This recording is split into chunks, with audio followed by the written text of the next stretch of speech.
This channel does not promote any violent, harmful, or illegal activities. All content provided by this channel is meant for an educational purpose only.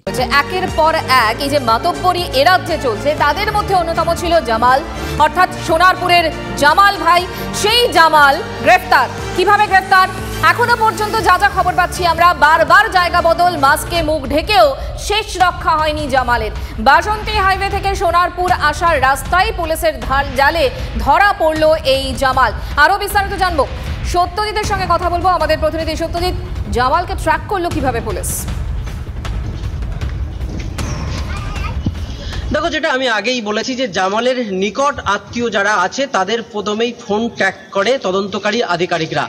Jamal যখন খবর সম্প্রচারের পরে উপলব্ধি করেছিল যে তার গ্রেপ্তারি নিশ্চিত, তখনই তিনি পালিয়ে যাওয়ার একটা পরিকল্পনা করেছিলেন।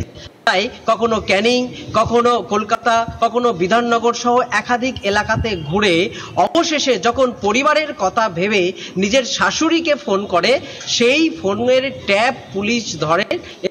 বাসন্তী হাইওয়ে থেকে সোনারপুরের রাস্তায় মুখে মাস্ক লাগিয়ে আসবার সময় কিন্তু সোনারপুরের যে তদন্তকারী টিম ছিল সেই টিমরা তাকে হাতে নাতে গ্রেপ্তার করে এবং থানাতে নিয়ে আসে। আমি জানিয়ে রাখবো যে তদন্তকারী টিমে তিনটি আলাদা আলাদা দলে ভাগ হয়ে গেছিল।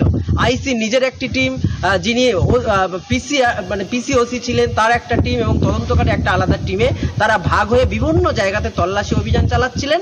এবং খুব গুরুত্বপূর্ণ হলো ট্যাগে রাখা। আমি আগেই বলেছিলাম যে দুটি বিষয়ে মাথায় রেখে তারা তদন্ত এগিয়ে নিয়ে যাচ্ছিল।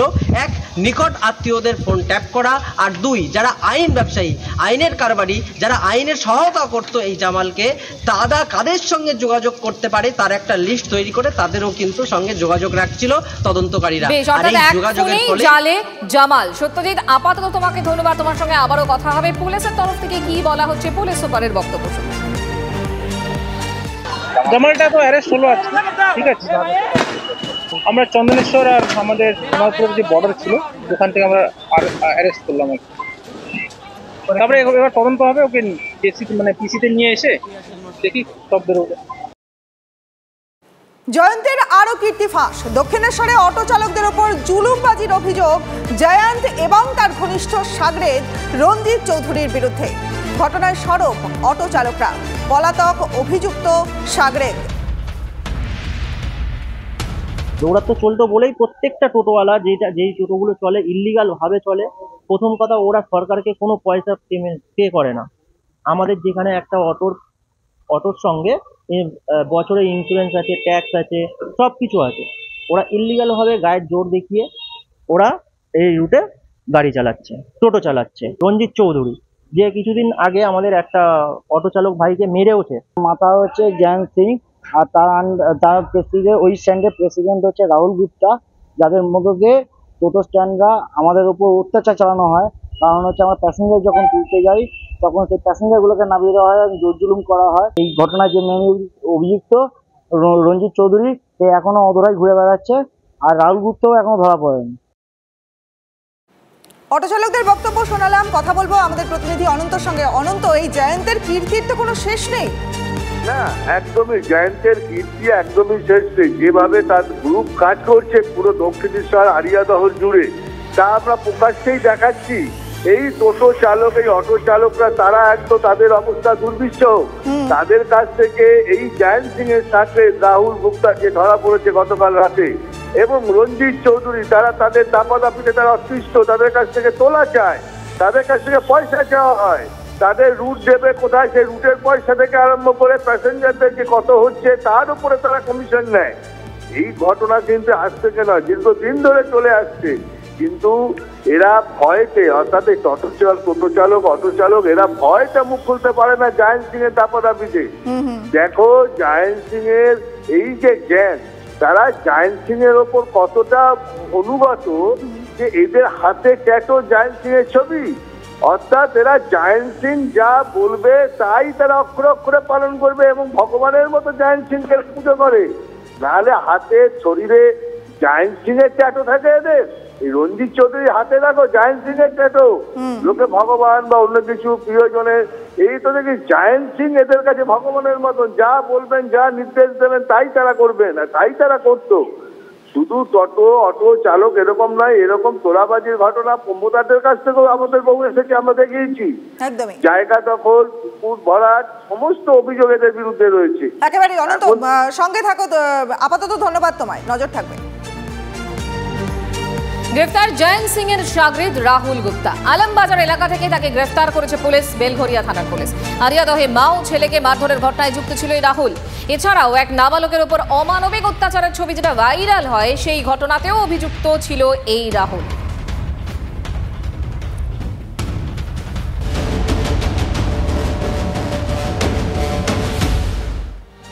আর টিভি9 বাংলার খবরের জের, কৃষ্ণনগরে তোলাবাজি এবং গুলি চালানোর ঘটনায় জালে দুজন।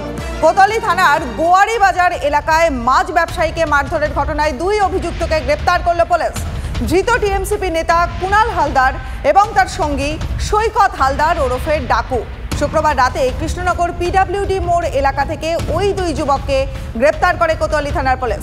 পুলিশ সূত্রের খবর, ধৃত ওই 2 যুবক কৃষ্ণনগর থেকে চাপড়া যাওয়ার জন্য রওনা দিচ্ছিল। কোতোয়ালি থানার পুলিশ টাওয়ার লোকেশন ট্র্যাক করে ওই 2 মূল অভিযুক্তকে গ্রেপ্তার করে। আজ তাদের কৃষ্ণনগর আদালতে তোলা হবে।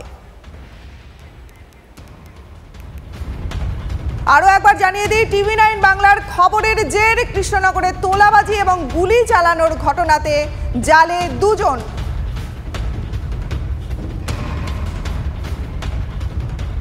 বন্দুক পিস্তল যেন খোলামকুচি। একবার ভাতপাড়া ছবিটা দেখুন, যেখানে পিস্তল হাতে শাসক নেতার সেলফি তোলার ছবি ভাইরাল। সুযোগ হাতছাড়া করেনি বিজেপি। তৃণমূল নেতা হলেই অস্ত্র রাখার লাইসেন্স মেলে, কটাক্ষ করেছেন কে? অর্জুন সিং। যেহেতু ভাতপাড়া দলের কেউ নয়, পাল্টা বলছেন তৃণমূল নেতৃত্ব।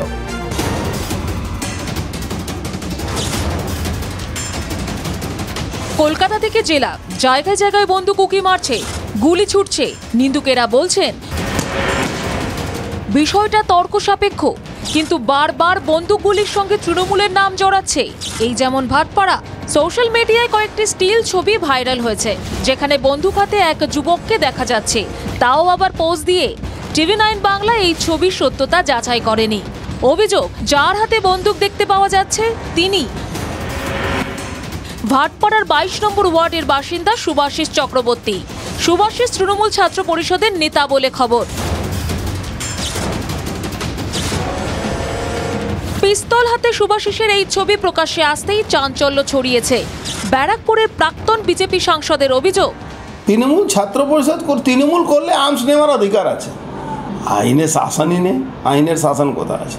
পিস্তল হাতে ছবি ভাইরাল হতেই আর সেই ভাইরাল ছবি খবরে আসতেই, খবরের প্রকাশের পরেই গা ঢাকা দিল তৃণমূল ছাত্র নেতা সুভাষিস চক্রবর্তী। আমরা সেই সুভাষিস চক্রবর্তীর বাড়িতেই এসেছি, বাড়িতে তার তালা দেওয়া।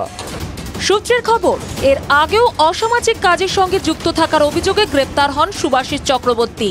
পিস্তল নিয়ে ছবির পাশাপাশি তৃণমূল নেতাদের সঙ্গে সুভাষিস চক্রবর্তীর ছবি প্রকাশ্যে এসেছে। যদিও এই নিয়ে শাসক নেতারা বলছেন, পাবলিক ফিগার আমাদের সঙ্গে সবাই ছবি তোলে এবং ছবি তুলে তারা সোশ্যাল মিডিয়া দিয়ে পোস্ট করে, এরকম ন্যাচারাল থিং। যে আমার সঙ্গে কারো ছবি আছে মানে তার ঘটনার দায়ভার আমার। এই ঘটনা যেমন ভুল, দ্বিতীয় হচ্ছে তাকে কোনো ঘটনা ঘটলে তাকে নেতা বানিয়ে দেওয়া, এটাও ভুল। আমার জানতে পারে গেছে এটা একটা খেলনা বন্দুক। ও যদি ছাত্র পরিষদের কোনো পোর্টফোলিও হোল্ডার হতো তাহলে অবশ্যই আমি কোনো মন্তব্য করতাম। ছাত্র পরিষদের কোনো পদে নেই তো, ক্রিমিনালের মতন প্রশাসন দেখবে। যে নেতা সে তো গিয়ে ওর সঙ্গে ছবি তুলছে না। এরা বরাবরই এইসব সুযোগ সন্ধানী একটা মুডে থাকে, যে নেতা গেল সঙ্গে ছবি তুলে আর সেলফি নিয়ে ছেড়ে দিল বাজার।